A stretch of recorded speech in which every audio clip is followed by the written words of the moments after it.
अस्सलामु अलैकुम वरहमतुल्लाहि वबरकातुहू। 3 तरह के गुनाह आज इस दुनिया में हो रहे हैं जिनका कोई मुसलमान ख्याल तक नहीं कर रहा है, और आम तौर से मुसलमान इसको गुनाह समझ भी नहीं रहा है कि ये गुनाह है।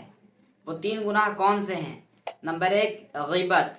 गीबत क्या होता है कि एक इंसान के अंदर कोई बुराई हो, उसके अंदर वो शॉर्टनेस होगी और आप उसकी एब्सेंस में यानी उसकी गैर मौजूदगी में उसके बारे में बातें कर रहे हैं, उस बुराई को दूसरे के साथ शेयर कर रहे हैं, तो ये हो गई उसकी गीबत। रसूलुल्लाह सल्लल्लाहु अलैहि वसल्लम की हदीस है कि गीबत का जो गुनाह है, गीबत का जो हमको अज़ाब मिलेगा वो कब्र में मिलेगा।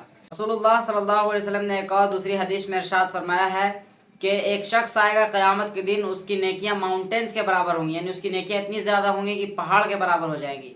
उसका हाल क्या होगा कि कोई ना कोई शख्स उसकी नेकियां लेकर जाता रहेगा। क्यों? क्योंकि उसने दुनिया में जो है किसी की गीबत की होगी, किसी का हक मारा होगा, किसी की चुगली की होगी। तो क़यामत के दिन पैसे तो नहीं होंगे, तो उससे जो है नेकियां दूसरे के अकाउंट में डाली जाएंगी, उसकी सारी नेकियां उससे छीन ली जाएंगी। और ये मामला इस हद तक बढ़ जाएगा कि उसकी जो नेकियां होंगी वो ख़त्म हो जाएंगी। उसके बाद उस शख्स के साथ क्या किया जाएगा कि दूसरों के गुनाह भी इस शख्स के सर डाले जाएंगे। इतनी पहाड़ भर नेकियां लेकर आया, लेकिन हुआ क्या उसका हाल कि और दूसरों के गुनाह भी उस पर डाल दिए गए। क्यों? क्योंकि उसने दूसरों की चुगली की थी। ये एक छोटा सा गुनाह, इसको आज गुनाह नहीं समझते हैं, बुराई करते जा रहे हैं हम, उसकी गैर मौजूदगी में उसकी बात करते हैं और इसको गुनाह नहीं समझते हैं। इतना बड़ा नुकसान होगा कल आखिरत में। दूसरी जो बुराई है नमीमा।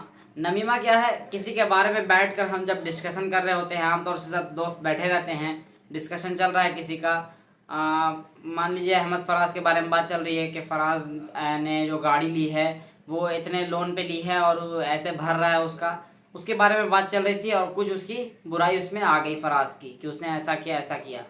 और जो वहाँ पे शख्स बैठे थे उसमें से किसी एक शख्स ने जाकर फराज को बता दिया कि तुम्हारी बात चल रही थी, यूं यूं उन्होंने कहा है। ये है नमीमा। नमीमा के बारे में रसूलुल्लाह सल्लल्लाहु अलैहि वसल्लम की हदीस है कि नमीमा करने वाला शख्स जन्नत में दाखिल नहीं होगा।